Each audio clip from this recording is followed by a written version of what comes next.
Tony Hawk's Pro Skater 4 made its debut on October 23rd, 2002, but a month before its release, gamers got the chance to play a demo of the title in Kelly Slater's Pro Surfer. But this isn't just a standard cut and dry demo, it's actually an early build of the college level with some other hidden secrets buried deep within it as well. So here's how the demo normally starts. We're shown a typical trademark screen, but you'll notice they're using a slightly different logo than what we end up with. We're then dropped into the main menu, which is just an overhead view of college, and when we start the game, it starts us off on the other side of the street than where the final game has us start. Also, what's Ollie doing here? We're already in a pretty different version than the final game, but it gets even more interesting. If we load the demo on a PlayStation 2 emulator or a soft-modded PS2, it no longer behaves like a demo and instead begins to boot us into a dev kit version of the main game. You'll notice right away this build is still using the Neversoft eyeball splash screen from Tony Hawk's Pro Skater 3, while the final gives us the Gorilla Hill Flip. We also have another trademark credit screen, except it's clearly a template without the credits, and a new logo that closely resembles the final, but with a slightly different color palette and reversed oval emboss. It's funny, going through these old logos, it's like they ultimately decided to blend the two together to get the final version that we have. But this logo in particular was closer to being the game's final logo. Here we have an early version of the game's box art that uses the same logo as the dev kit build, as well as an entirely different photo and layout altogether. Now, shockingly, we have the main menu of the final game included in this demo along with the practice level. At a glance, you can see a few subtle alterations, but upon closer inspection, there were some significant changes out here. In an attempt to conserve memory, a lot of these buildings have been gutted in the final game. In addition, the beta build has a much higher density of pedestrians. Just about every sidewalk will have a photographer. There's even a photographer on the roof. But the final game would cut these guys out and keep everyone on the sidewalk in front of the half-pipe. There were also a larger variety of vehicles out here, including 3 cars, a minivan, and a red truck. Not to mention this van with an open door that's parked in front of the storage building. All of this would be cut down to just 2 cars in the final. But while these all seem like cosmetic downgrades, the important thing to remember is that this is the first level the game has to load in order to access the main menu. I always found the practice level charming because of this. It's a level you can play that doubles as the main menu. How sick is that? But ultimately, that's why these things had to be cut and the level was optimized for a more reasonable loading time. There were some more positive cosmetic changes, of course. Buildings were given some extensions so the player wasn't exposed to the blue hell boundaries, and that amazing van of dreams and wonder that let you buy cheats, videos, and other cool stuff wasn't actually in place yet. Instead, we just get a plain old parked truck. Even though most of what we're seeing is close to the final build, the skate shop reveals that we're still missing quite a lot of content at this stage in development. Indeed, once we access Create a Skater, we'll find that things are in a very rough state here. Hair will clip through your hats, some clothing items will clip through your character and accessories, and we have a few options and items that don't do anything at all. Most notably is an option for deck stickers, something every skater adds to their deck to make it more personalized. Although the feature is scrapped altogether in the final game, a revamped version of it would eventually make its way onto Neversoft's next title, Tony Hawk's Underground, with Create a Deck. Some other deck options include a bunch of old grip tape from Pro Skater 3, which then trails off into a list of unusable deck names also left over from Pro Skater 3. In fact, about half the items in this build are leftovers. Not to mention, the default custom skater is literally just Tan Skin 1 from Pro Skater 3. In fact, if we look under face options, we'll find these very disturbing but convenient bouncing head previews of the choices we have, and we'll see that they're all from Pro Skater 3, but a little distorted and stretched out to match the new Pro Skater 4 head model. Now, going back to the information page, the one thing we can actually change here is our skater's sex. So here's the default female skater, and if we go back under face options, we see a unique face called Cassie. Cassie has a distinctive name for a good reason. This is actually the new face format that we'd eventually see in the future Tony Hawk titles. While everything else here is from Pro Skater 3, which is basically a flat photo of an entire face stretched over the front of the head, Cassie utilizes more subtle texture mapping that keeps things looking sharper. Though this format would ultimately not be used for the final game as they would continue to use a full-face UV map, we would see something similar to Cassie's format in Tony Hawk's Underground, and especially Tony Hawk's Underground 2. Lastly in Create a Skater is a very basic scale menu which gives your character 4 fixed build options: normal, large, athletic, and kid. This is a very primitive version of the scale options compared to the final game, which give you sliders on a variety of body parts, which is far more customizable than having fixed builds, though the kid build would ultimately be kept in the game and turned into a cheat option. As we move into the official roster, you'll notice that a lot of the pros would get a new outfit or a slight variation by the game's final release. Tony Hawk even has 2 different character variations, with his alternative version closely resembling his finalized version, and Alyssa Steamer is basically wearing her outfit from Thug. And sadly, no, there's no indication of the Lock skaters being in this build. Oh come on, don't act like you didn't want to see an alternative Daisy outfit. There is, however, an option to read a skater's bio. This was a classic Pro Skater 2 feature, and while it appears there were plans to bring it back, selecting the option in this build does nothing. I'm going to assume they were ultimately removed because we already have video bios for the pros. They're in the manual. And you also meet every pro in the game, and they're more or less an over-the-top version of themselves anyway, so some sports card bio isn't really needed in a game like this. I can see why it was cut.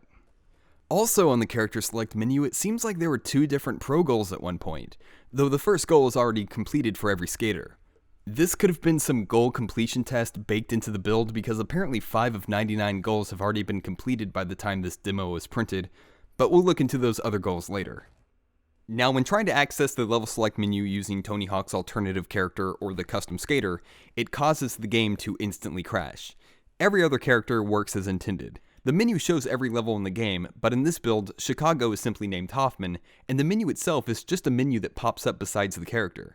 What this tells me is that this version that we're playing actually predates the E3 build, which had the level select camera in place, though at a slightly different angle. Depending on which skater you choose, you'll also see where their pro challenge is. Both Eric Costin and Andrew Reynolds just have question marks as theirs. In the final game, they're in the Shipyard and San Francisco respectively. All the other pros keep their challenge locations between this build and the final game. Something noteworthy is Jamie Thomas and Tony Hawk has theirs listed as in the school as opposed to college. It's been rumored that college was originally going to be titled School 3 long before the game was ever released, and perhaps this somewhat confirms that. In addition to this string, and even in the final game's data files, college is prefixed as school. So the college loading screen is different from the final build, using real stock photos in place of what would later become screenshots of the actual level. Now, we can only play college in this build, but if we select any other level, it does attempt to load it before crashing. So we can look at the placeholders for San Francisco, Alcatraz, Shipyard, and the Zoo. Kona, London, Carnival, and Chicago don't have official placeholders in this build, just this generic loading screen. So, this being the dev build, what we can do is unlock every goal in the level. On the real demo, these are the only goals you have access to. In the dev kit build, we have access to pretty much everything in the final game from the start. But before I get into the goals, I want to address a few gameplay and cosmetic differences first. The HUD is slightly different. Pro points was once called goal points. Hidden combos still use the jarring special sound, and trying to execute hidden combo manuals clearly wasn't polished yet because half of them don't exist, and the game doesn't recognize the inputs from the final game. It seems like it's using a hybrid of the Tony Hawk's Pro Skater 3 manual specials and hidden combos, as they only work if you input a combo after tapping left or right on the D-pad. For example, you tap right circle to do a handstand, and then left square to do a hand flip, or left triangle to do a pogo. Left and square while on a pogo performs a kickfoot, and in the final game it's a wraparound, which is what Rodney Mullen actually does. There's also no buffer in the hidden combos, so just like Tony Hawk's Pro Skater 3, you can spam truck stand flips and abuse it to rack up a high multiplier. This was nerfed in the final build so that there was a delay between inputs. Now, I was curious to find out if there were any other hidden tricks that didn't make it between the builds, so I looked into the Edit Tricks menu, but unfortunately, it immediately freezes your game no matter which character you choose. Digging into the game's files, I did find animations for the Switchfoot Pogo, which was originally titled Truck Run, as well as the 360 Finger Flip, but the functions just weren't implemented yet. The Half Cab Impossible is actually in the game, but it's unique in that it doesn't make a special combo sound effect, and instead has a power slide sound effect. You can still perform signature specials with every skater, but they're all the same specials taken from Tony Hawk's Pro Skater 3.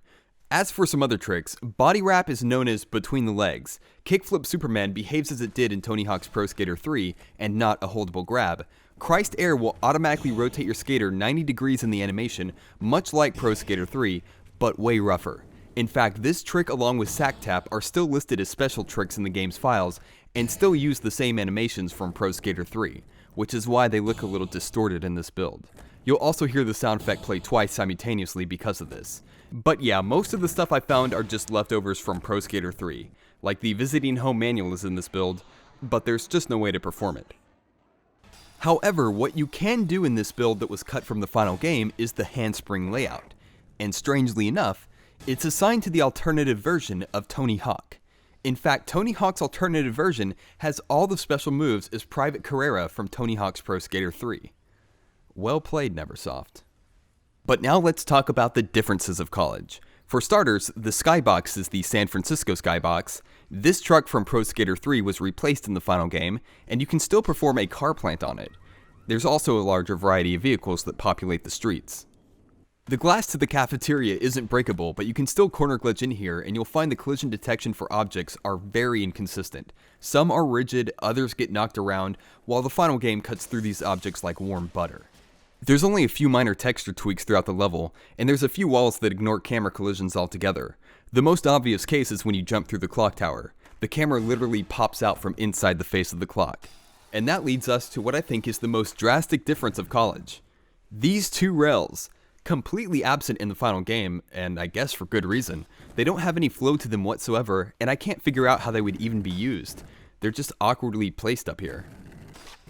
The money you collect, if you haven't noticed by now, has a bright glowing effect in the final compared to the dull color in this build. This random piece of geometry was removed from the final game. Another interesting glitch unique to this demo is that setting a custom restart doesn't kill your combo, which means you can rack up millions and billions of points very easy. It also completely resets your balance meters, a pretty game-breaking glitch and a huge oversight they'd later repeat in the final version of Tony Hawk's Underground. There's a tennis ball under the garbage truck. Pretty odd, right? There's also a line of tennis balls located outside the map, but unlike the tennis ball under the garbage truck, these are also in the final build. Glitchers have known about these forever, but their purpose remains unknown. I've always had a theory that they were placed there as a quick way for developers to identify where the cars were supposed to spawn, or something similar like a placeholder. There's no apostrophes for trick strings, so any gap you see will wrap around to a capital A. Because of this, apostrophes would be removed completely from the final game. But on to something a little more exciting, a cut minigame.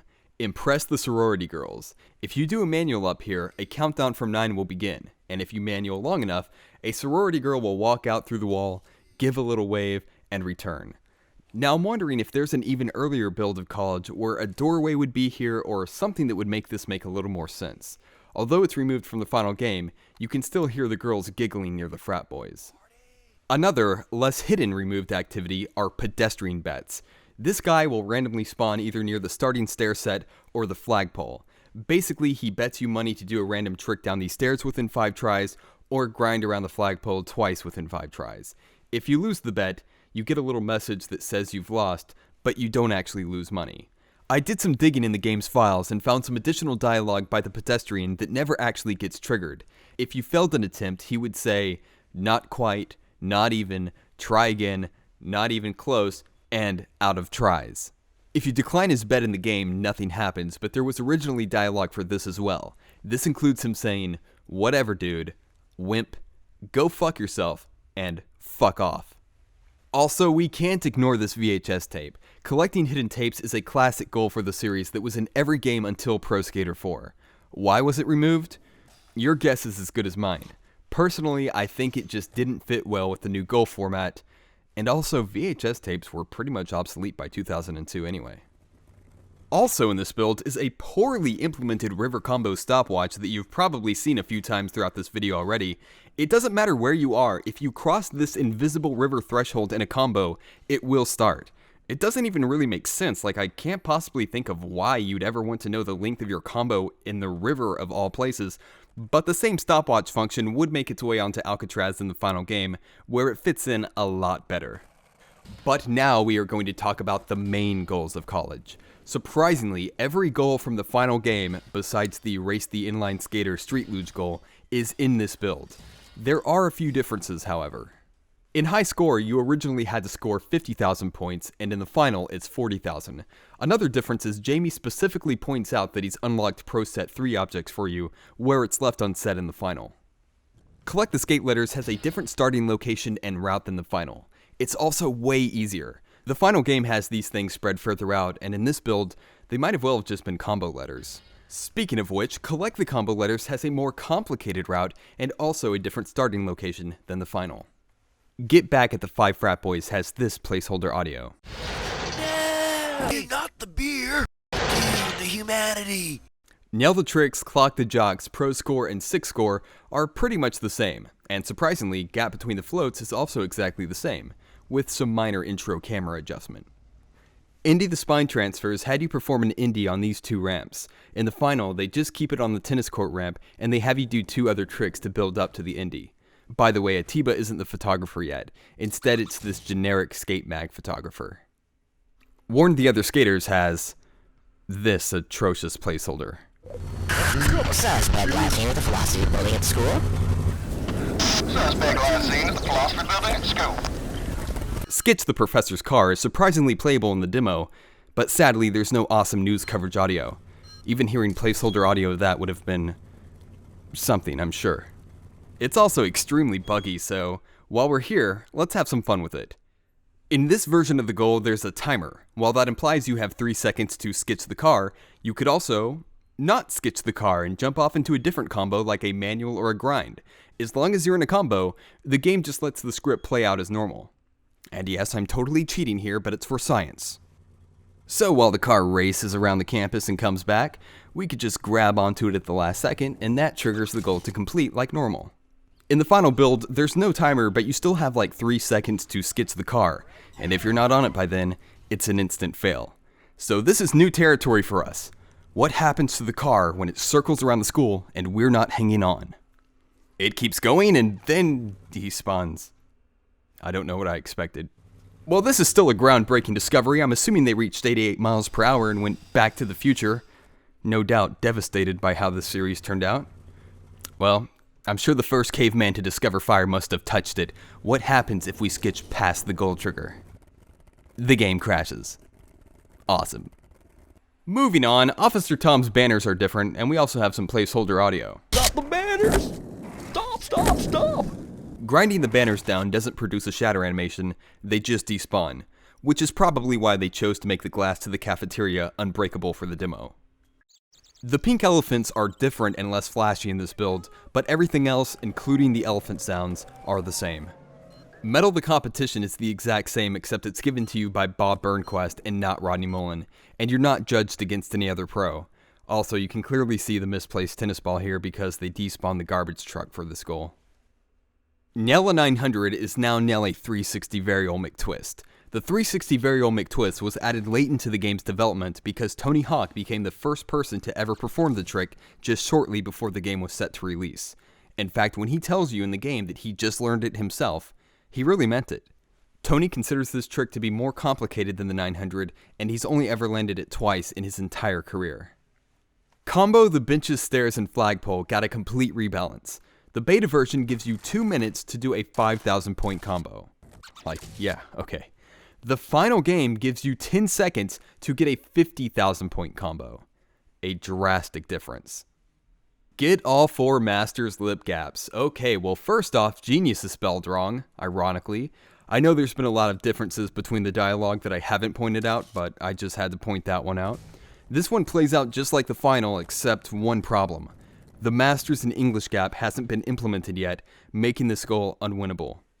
Again, ironic. For pro combo letters, the intro camera has been given collisions to prevent this, and also the second letter in the combo has been shifted back to prevent this. Now here's a goal that was cut from the final game. Beat Rodney's 100,000 point combo. It's a pretty basic challenge, but I'm guessing it was just too difficult for a beginning stage, as it would eventually end up being a goal in London. Though not given by Rodney. Beat Rodney's 3 best combos is now Beat Bob's 3 best combos. Despite him wearing a college t-shirt, they just got rid of Rodney Mullen altogether in this level.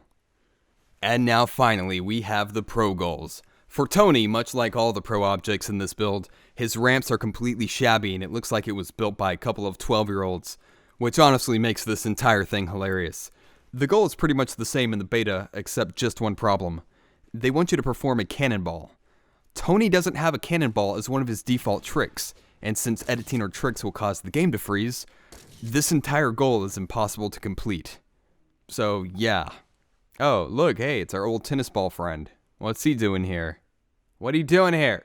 Well, anyway, all hope isn't lost for this goal. We are running on the dev kit build after all, so to give you a sneak peek at our next segment, I'm going to change out Tony for someone who can actually perform a cannonball.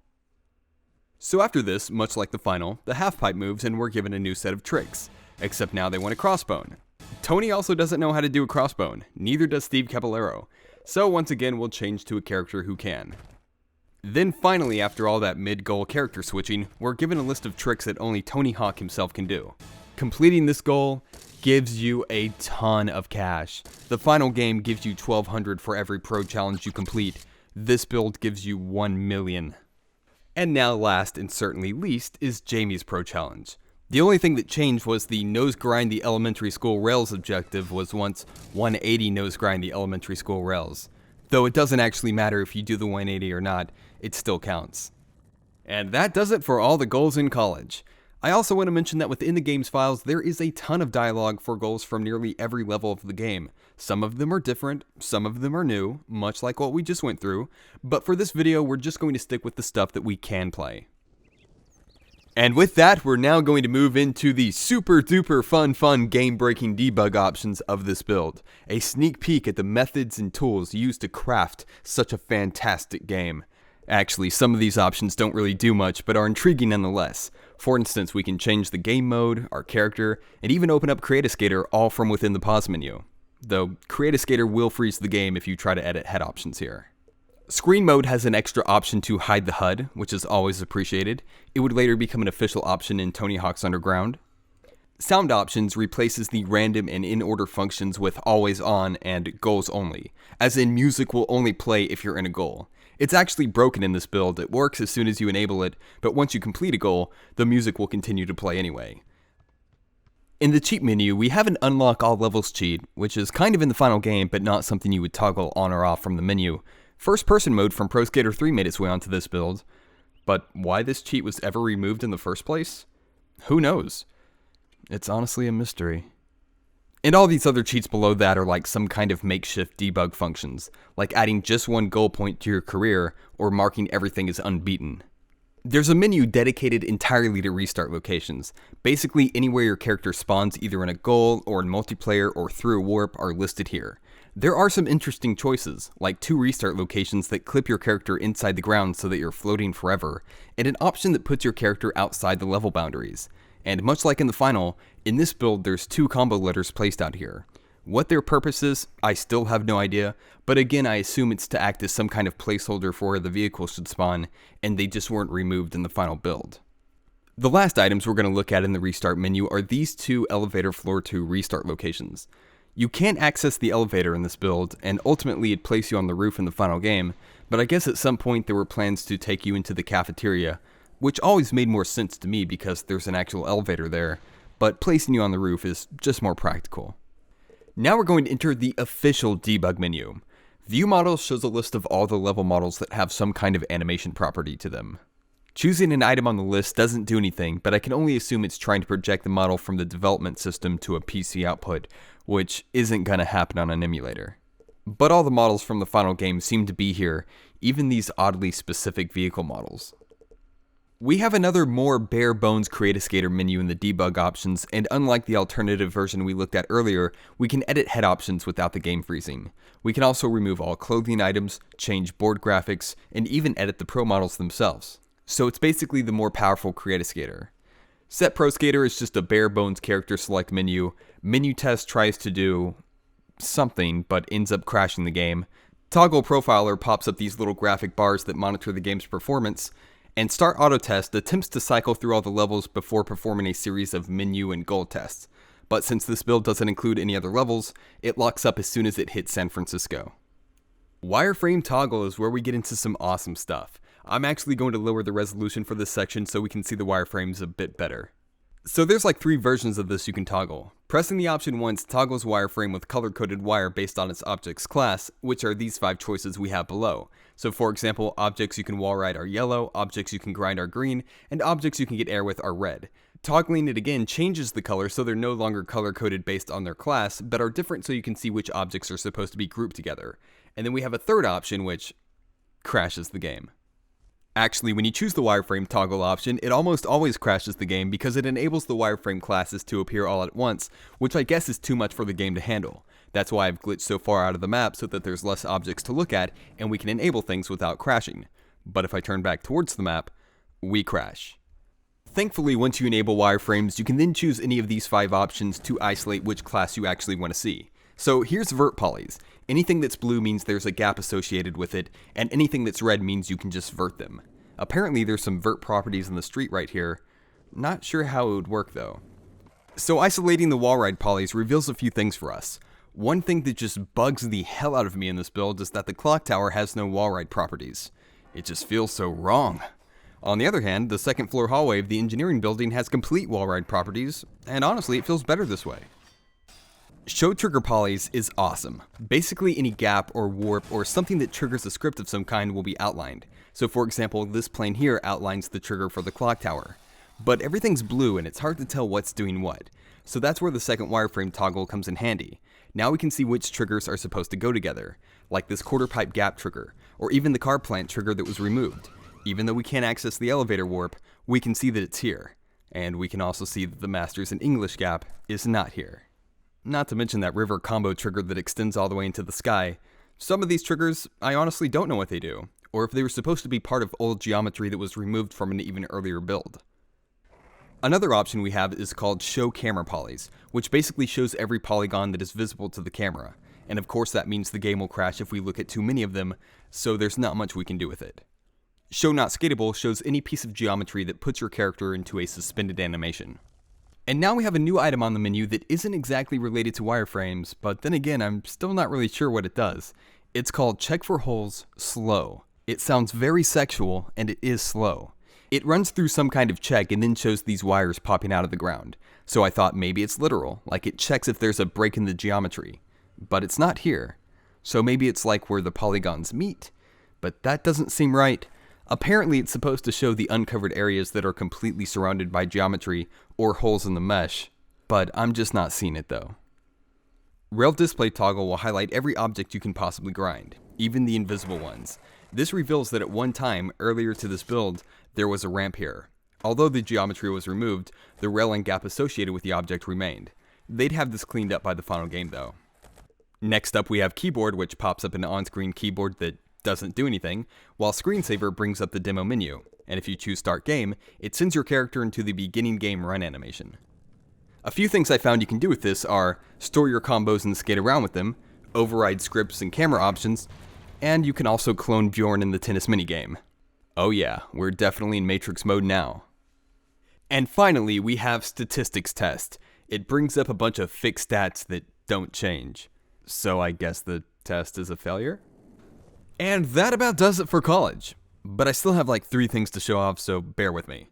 If we quit back to the main menu, we can press the start button, and that will either freeze the game, or bring up the in-game menu. This allows us to enable debug options, view the gaps, and view other things like additional restart locations. Just weird functions hidden deep within the game for whatever reason. 2-player mode immediately bypasses the character and level select screens, and just drops us right into college. It's extremely buggy, and starting some goals will cause the game to crash. And Build Park crashes. You already know. But what we can do is set up a LAN server and play some multiplayer games. Graffiti starts up fine, but the tagging function doesn't work. Or so I thought. It turns out these 3 objects are the only things you can tag, and it's a blue tag regardless of your color. Horse is listed as an online game, but starting it will cause the game to freeze. The final game would be restricted to 2-player mode. King of the Hill also works fine, but the crown has a completely different design and is significantly smaller than the final game. Goal Attack works much like the final, but with the beta variation of goals we already went over. What's weird is if you complete the combo the benches, stairs, and flagpole goal, all the objects become tagged as if you were playing Graffiti. And that's about everything I've picked apart in this demo. Full credits of this entire dev build discovery goes to TNTHPS. Huge shout out to him, because if he didn't go through the effort of ripping an over decade-old game demo and playing it on a PlayStation 2 emulator for some reason, we might have never known about this. Props to TNTHPS for this entire discovery. But we are not done just yet. Hidden within the game's files is another cut minigame, a basketball minigame you could play in college. Quaz, one of the developers of Thug Pro, was kind enough to speak with me on Skype and modified the college level for me so that these cut minigames would work in place of the tennis minigame. That was years ago, but I didn't forget. Thank you so much for that. Shout out to Quaz. So there's two variations to this minigame. I'm assuming the original intended way you would get these games to start is you would come over to this basketball for the first game and this basketball for the second game. The first one we'll look at has us shooting a 3-pointer for $50. We need to make 8 shots in 10 tries. Man, and you thought the Alcatraz loop was unforgiving. This is like threading a needle. I mean, I tried this for a good while and I've come to the conclusion that there's like a 1-frame window you have to hit or else you will fail. And no, you're not supposed to be shooting 3-pointers with a skateboard. It was originally a basketball, but the basketball had to be replaced with a different model in order to get this to work. This second variation is significantly easier, but also more broken. You're playing basketball against an incredibly stupid AI, and you can shuffle around the court and actually see when to let go of the ball. You're even given on-screen instructions and feedback, which shows a much larger margin for error than the first game. But the game never ends. There's no winning, there's no losing. The game is completely broken. So these are actually two pretty cool minigames. I don't know if they were both meant to be in the game or if they were testing one against the other to see which variation would have worked better, but either they just didn't have time to debug and get them ready by the game's release, or they realized early on that the density of so many minigames in the college level made the other levels seem less featured and therefore it wasn't worth it. I don't know, tell me what you guys think, because with just a little balancing, the first one would have been a fine addition to the game. The second one, however, needs work. Oh, and in case you're wondering, no, you couldn't access either of these in the dev kit build, though the files are buried there too. Well, since I'm here on the PC version, for what it's worth, there's also an extra level called MotoX hidden within the PC port of Tony Hawk's Pro Skater 4. This is actually an early level from the game MTX Mototrax, which was originally titled Travis Pastrana's Pro MotoX.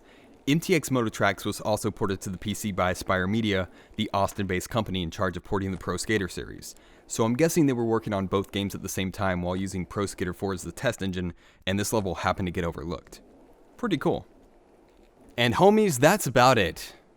But I've got one last trick hidden up my sleeve. A pre-release trailer. This shows off an even earlier build than what we were able to play, so let's dive right in. We have completely different geometry, textures, and skybox at the zoo. We have different textures for the rails, floor, and ramp, and even though this is clearly an earlier build than what we played, there's not a doorway at the frat house, so the manual minigame still wouldn't have made sense here. A competition quarter pipe was originally in front of the hippos. Both Eric Costin and Bob Burnquist have different outfits in this build, and they haven't added a script to remove the garbage truck from the Medal the Competition goal yet. As a result, you can see a spectator clipping into it. Interestingly, they did try to resolve this by shifting the peds forward, but ultimately they decided to despawn the garbage truck completely for the goal. Speaking of which, the garbage truck has a different texture to it, and there's a misplaced keg that's missing its texture in front of the quarter pipe. There's possibly a car parked in the parking garage. The parking garage is a round bar and not a flat bar, and the barrier operators are just concrete blocks. And then at the end of the clip, we can see that the engineering building had a different banner. We'll also see that the zoo had these bright red placeholder banners, and the shuttle cart is missing the gorilla passenger. It really is the little things. Okay, so there's a strange green object here that looks like an M combo letter, and it's exactly where the egg catch minigame would later be at in the final game. So now I'm positive that my theory about the placeholder objects was right. Okay, wow, massive texture change all around. The inside of the stadium's missing, the roofs are missing, the two rails are still here, but look at all of this. The shape, the marble balustrade, totally different design. Remember that small extra piece of geometry from the demo? Well, it's massive here. The fence and back road are also completely different, and then we get another look at that old banner at the end of the clip. Bob's, or Rodney's 3 best trick goal has a completely different skater giving the goal, but more importantly, look at the background. They had this map surrounded by buildings and skyscrapers at one point. We can also see the tennis net transparency is broken, and the tennis minigame ball and racket are not only on the other side of the net, but are also missing their textures and are grouped differently. I'm willing to bet if the basketball minigame was ever playable, it would be in this build. The money in this build has an obvious placeholder texture, which in classic Neversoft style is an in-joke among the developers, and we can see the balloon kid is near the entrance and not the monkey cages or the hippos. At one point he could also push you down. And finally, look at this. Just look at this. The textures, the geometry, the actual hell is going on here. Now this is an early build. And with that, my friends, we have reached the end. Concept art. Excuse me. Okay, now we're done. I know this is a pretty in-depth video, but I truly love this game and I wanted to document as much information about this as I could to, in a way, pay respect to Neversoft's work and honor the game itself. I have fond memories of playing this game online with the community back in the day, chilling in free skate servers, glitching servers, modding servers, line finding servers, hanging out with the likes of Wiz, Invisible Man, and Soup Can. Those were incredibly fun days and they were very influential to me. They're the reason that I got into making videos and why I love to document the weird history and oddities of video games in the first place. And in regards to Pro Skater 4, I thought I've seen it all, but TNT's discovery is quite something. So I hope this video helped recapture and share that curiosity and wonder of exploring something so familiar and yet so different, especially for a game that's in the golden era of the Tony Hawk series. I truly hope you found this as fascinating as I have. And if you didn't, then you can go fuck yourself because I thought it was pretty neat. And let's face it, the Tony Hawk community isn't getting any more new content. This is the closest we're gonna get. If Activision ruined this series moving forward, then we have to go backwards. Just 2 years ago, an anonymous developer dumped the entire source code for Tony Hawk's Underground. It always warms my heart to see such acts of generosity between the devs and the core die-hard community. Activision has a stranglehold death grip on this beloved series, and I will always despise them as a company for that, but hopefully more early builds, prototypes, and source code get leaked so that the classic Pro Skater fans can continue to relive those special moments of playing a Pro Skater game like it was the very first time, or perhaps just to have an excuse to play these classic games one more time. That's all. Thanks for watching. Hope to see you guys again soon.